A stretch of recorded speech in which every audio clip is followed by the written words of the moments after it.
مصطفیٰ جان رحمت پہ لاکھوں کروڑوں اربوں درود السلام۔ بسم اللہ الرحمن الرحیم۔ السلام علیکم ورحمۃ اللہ وبرکاتہ۔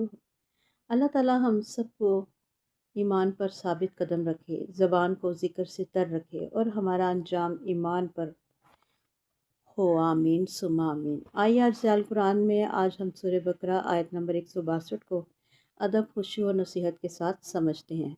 ترجمہ: وہ اس لعنت عذاب میں ہمیشہ رہیں گے، نہ ان سے عذاب ہلکا کیا جائے گا اور نہ انہیں کوئی مہلت دی جائے گی۔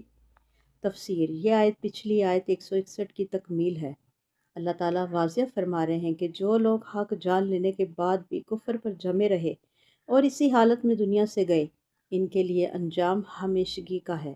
یہاں 3 سخت حقیقتیں بیان ہوئیں: ہمیشگی، وقتی نہیں، مستقل انجام، تخفیف نہیں، عذاب میں کمی نہیں، مہلت نہیں، پلٹنے کا موقع ختم۔ یہ ہمیں جھنجھوڑتی ہے کہ زندگی کی مہلت قیمتی ہے۔ جب تک سانس ہے توبہ، رجوع اور اصلاح کا دروازہ کھلا ہے، موت کے بعد نہیں۔ آج کے سبق میں ہم نے یہ سیکھا کہ انجام کی سختی ہمیں آج کی اصلاح کی طرف بلاتی ہے۔ اللہ کی رحمت وسیع ہے مگر انکار پر اصرار ہلاکت ہے۔ عقل مند وہ ہے جو انجام سے پہلے سنبھل جائے۔ ایمان پر ثابت قدمی ہی اصل کامیابی ہے۔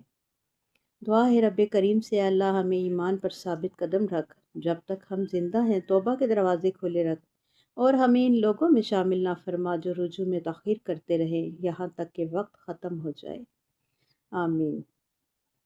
حدیث مبارکہ: رسول اکرم صلی اللہ علیہ وسلم نے فرمایا، جنت ناپسندیدہ چیزوں سے گھیری ہوئی ہے اور جہنم خواہشات سے گھیری ہوئی ہے۔ صحیح مسلم۔ دعا ہے اللہ تعالیٰ سے: آج ہم نے ضیاء القرآن سے یہ پیغام ملا کہ خواہشات کے پیچھے چلنا انجام کو سخت کرتا ہے اور نفس پر قابو ایمان کو محفوظ کرتا ہے۔ اللہ تعالیٰ ہمیں ہمیشہ قرآن سے جوڑے رکھے اور اسے علم عمل کی توفیق عطا فرمائے، آمین ثم آمین۔